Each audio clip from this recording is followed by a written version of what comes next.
WWE में कई superstars खतरनाक रहे हैं, लेकिन एक नाम ऐसा है जिसके सामने खड़े होने से पहले ही ओपोनेंट्स की हिम्मत टूट जाती थी, द अंडरटेकर। एक ऐसा सुपरस्टार जो सिर्फ मैचेस नहीं जीतता था, बल्कि अपने राइवल्स के दिमाग में डर पैदा कर देता था। कभी किसी को अनाउंस टेबल के आर पार फेंक दिया, कभी लाइटनिंग के बीच वापसी की, कभी स्टील चेन से ओपोनेंट को बेहोश कर दिया, और कभी अपने दुश्मनों को यह एहसास दिलाया कि डेडमैन से बचना लगभग नामुमकिन है।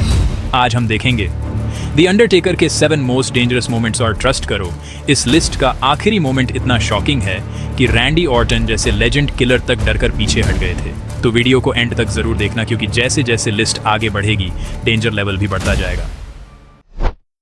6 मैन चैंपियनशिप मैच अपने फाइनल मोमेंट्स में पहुंच चुका था। रिंग के अंदर केओस मचा हुआ था। द रॉक, ट्रिपल एच, केन और अंडरटेकर सभी पूरी ताकत से लड़ रहे थे। क्राउड लगातार चिल्ला रहा था। ऐसा लग रहा था कि मैच अब किसी भी पल खत्म हो सकता है। लेकिन तभी डेडमैन की नजर शेन मैकमैहन पर पड़ती है। शेन रिंग के ऊपर खड़े थे, और शायद उन्हें भी अंदाजा नहीं था कि अगले कुछ सेकंड्स में क्या होने वाला है। अंडरटेकर उनकी तरफ बढ़ते हैं, उन्हें एक हाथ से पकड़ लेते हैं और बिना एक पल गंवाए सीधे अनाउंस टेबल के आर पार चोक स्लैम दे देते हैं। टेबल पूरी तरह टूट जाती है। शेन जमीन पर बेजान पड़े रहते हैं। पूरा अरीना शॉक में खड़ा हो जाता है। कमेंटेटर्स तक कुछ सेकंड्स के लिए चुप हो जाते हैं। यह सिर्फ एक मूव नहीं था, यह अंडरटेकर का साफ संदेश था कि डेडमैन के सामने कोई भी सुरक्षित नहीं है। Survivor series 2005, team raw versus team SmackDown. एक बेहद इंटेंस एलिमिनेशन मैच अपने अंतिम क्षणों में पहुंच चुका था। आखिर में रैंडी ऑर्टन शॉन माइकल्स को आरकेओ देकर टीम स्मैकडाउन को जीत दिला देते हैं। पूरा स्मैकडाउन रोस्टर रिंग में आ जाता है। रैंडी ऑर्टन को कंधों पर उठाया जाता है। सेलिब्रेशन अपने पीक पर था, लेकिन तभी गोंग, अरीना की लाइट्स अचानक ऑफ हो जाती हैं। कुछ सेकंड्स के लिए पूरा स्टेडियम अंधेरे में डूब जाता है। फिर एंट्रेंस पर एक कास्केट दिखाई देता है, और अचानक उस पर लाइटनिंग गिरती है। कास्केट आग की लपटों में घिर जाता है।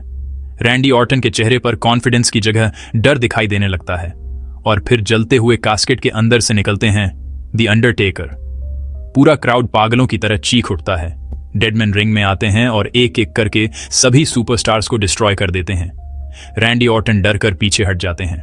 उस रात WWE यूनिवर्स ने महसूस किया कि डेडमैन कभी सच में खत्म नहीं होता। TLC championship match, Undertaker versus Edge. यह रात किसी नॉर्मल मैच की नहीं थी। यह एक वॉर जोन था। रिंग के चारों तरफ टेबल्स, लैडर्स और चेयर्स बिखरे पड़े थे, और दोनों सुपरस्टार्स एक दूसरे को खत्म करने पर तुले हुए थे। एज और अंडरटेकर दोनों ही अपने पूरे दम से फाइट कर रहे थे। कोई पीछे हटने को तैयार नहीं था। एक मोमेंट आता है जब एज और अंडरटेकर आमने सामने होते हैं। अंडरटेकर अचानक एज को पकड़ लेते हैं और बिना किसी वार्निंग के उन्हें जोरदार स्कूप स्लैम से लैडर पर पटक देते हैं। पूरा क्राउड शोर से गूंज उठता है। लेकिन फाइट अभी खत्म नहीं हुई थी। तभी 2 और रेसलर्स अचानक रिंग में घुस आते हैं और अंडरटेकर पर हमला कर देते हैं। लेकिन डेडमैन रुकने वालों में से नहीं था। अंडरटेकर एक को पकड़कर सीधे टेबल पर फेंक देते हैं। टेबल तुरंत टूट जाती है, और दूसरे रेसलर को भी पकड़कर जोरदार चोक स्लैम देते हैं। सीधा दूसरे टेबल पर पूरा अरीना पागल हो जाता है। क्राउड चीख रहा था, लेकिन एज इस केओस का फायदा उठाते हैं। वह रिंग के अंदर 2 टेबल सेट करते हैं, फिर नजर इधर उधर दौड़ाते हैं। अंडरटेकर कहीं नजर नहीं आते। एज सोचते हैं कि यह उनका मौका है और धीरे धीरे लैडर पर चढ़ना शुरू करते हैं। लेकिन तभी अंडरटेकर अचानक रिंग में वापस आ जाते हैं। पूरा माहौल बदल जाता है। अंडरटेकर सीधे लैडर की तरफ बढ़ते हैं, एज को पकड़ लेते हैं और बिना किसी हेजिटेशन के लैडर के ऊपर से ही उन्हें उठाकर लास्ट राइड। सीधे 2 टेबल्स के आर पार दोनों टेबल्स एक साथ टूट जाते हैं। पूरा क्राउड शॉक में खड़ा हो जाता है। कमेंटेटर्स कुछ सेकंड्स के लिए बिल्कुल साइलेंट, कोई शब्द नहीं।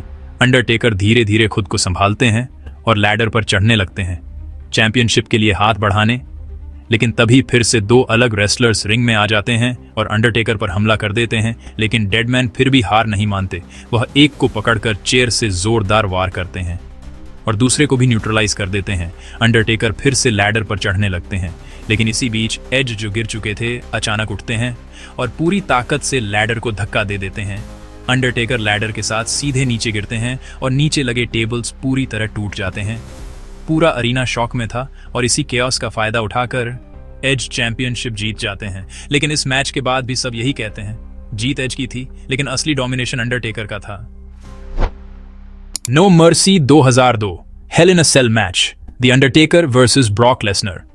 यह सिर्फ एक मैच नहीं था, यह दो मॉन्स्टर्स के बीच युद्ध था। स्टील केज के अंदर दोनों एक दूसरे पर टूट पड़े।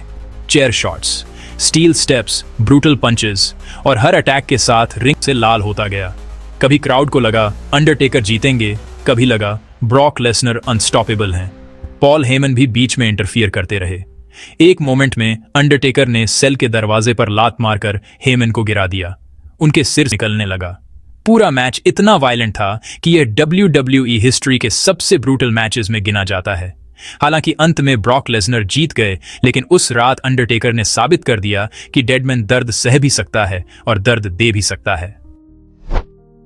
जॉन सीना और अंडरटेकर के बीच इंटेंस बैटल चल रही थी।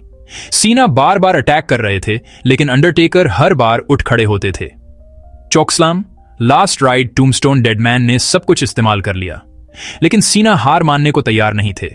फिर रेफरी कुछ मोमेंट्स के लिए इनकैपेसिटेटेड हो जाते हैं। सीना AA लगा देते हैं, लेकिन कोई काउंट करने वाला नहीं था। अंडरटेकर अचानक उठ बैठते हैं। वह सीना को पकड़ते हैं और चोक स्लैम दे देते हैं। फिर उनकी नजर रिंग पोस्ट पर टंगी सीना की स्टील चेन पर जाती है। अंडरटेकर चेन उठाते हैं और सीना पर ब्रूटल शॉट मारते हैं। सीना पूरी तरह अनकॉन्शियस हो जाते हैं। उस मोमेंट ने दिखा दिया कि जब अंडरटेकर जीतने की ठान लेते थे तो किसी भी हद तक जा सकते थे। अब बात करते हैं WWE हिस्ट्री के सबसे आइकॉनिक मोमेंट्स की। स्टोन कोल्ड स्टीव ऑस्टिन और अंडरटेकर की राइवलरी अपने सबसे इंटेंस दौर में थी। एक कॉन्फ्रंटेशन के दौरान दोनों के बीच ब्रूटल ब्रॉल शुरू हो जाती है। अंडरटेकर स्टोन कोल्ड को ओवरपावर कर देते हैं, फिर उन्हें एंट्रेंस एरिया तक घसीट कर ले जाते हैं। वहां अंडरटेकर के फॉलोअर्स पहले से मौजूद होते हैं। वे स्टोन कोल्ड को अंडरटेकर के जायंट सिंबल से बांध देते हैं। सिंबल धीरे धीरे सीधा खड़ा किया जाता है। स्टोन कोल्ड हेल्पलेस लटके रहते हैं। क्राउड डिसबिलीफ में देखता रह जाता है। यह सिर्फ फिजिकल अटैक नहीं था, यह साइकोलॉजिकल डोमिनेशन था। डेडमैन ने यह दिखा दिया कि वह अपने दुश्मनों को सिर्फ हराते नहीं, बल्कि मेंटली तोड़ भी देते हैं। रैंडी ऑर्टन और उनके पिता रिंग में खड़े थे। वे अंडरटेकर का मजाक उड़ा रहे थे। तभी लाइट्स डिम हो जाती हैं। एंट्रेंस पर एक कास्केट दिखाई देता है। बिग स्क्रीन पर अंडरटेकर प्रकट होते हैं और कहते हैं, मैं तुम दोनों को इसी कास्केट में दफन कर दूंगा। कास्केट खोला जाता है और उसके अंदर रैंडी ऑर्टन और उनके पिता के लाइफ लाइक मैनिक्विन्स दिखाई देते हैं। दोनों जेन्युइनली शॉक्ड रह जाते हैं, लेकिन कहानी यहीं खत्म नहीं होती। अगले हफ्ते रैंडी ऑर्टन खुद एक कास्केट लेकर आते हैं। वे दावा करते हैं कि अंडरटेकर अब खत्म हो चुके हैं। कास्केट के अंदर अंडरटेकर जैसा एक फिगर लेटा होता है। रैंडी उसके पास जाते हैं, उसे ध्यान से देखते हैं और अचानक वह फिगर उनका गला पकड़ लेता है। वह कोई मैनिक्विन नहीं था, वह खुद दी अंडरटेकर थे। पूरा अरीना फट पड़ता है। डेडमैन रैंडी ऑर्टन को कास्केट पर पटक देते हैं। रैंडी और उनके पिता डर कर भाग जाते हैं और अंडरटेकर रिंग में खड़े अपनी सफेद आंखों के साथ उन्हें घूरते रहते हैं। यह मोमेंट साबित करता है कि डेडमैन सिर्फ खतरनाक नहीं थे, वह अपने दुश्मनों के सबसे बड़े नाइटमेयर थे। तो ये थे द अंडरटेकर के 7 मोस्ट डेंजरस मोमेंट्स। ऐसे मोमेंट्स जिन्होंने साबित कर दिया कि WWE में अगर कोई सच में फियर का दूसरा नाम था तो वो द अंडरटेकर थे। अब आप बताइए सबसे ज्यादा डेंजरस मोमेंट कौन सा लगा? कमेंट में जरूर बताना। और अगर आपको ऐसे WWE स्टोरी टेलिंग वीडियोस पसंद हैं तो रेसलाइज को सब्सक्राइब करना बिल्कुल मत भूलना, क्योंकि यहाँ WWE सिर्फ दिखाई नहीं जाती बल्कि पूरी कहानी के साथ जिंदा हो उठती है।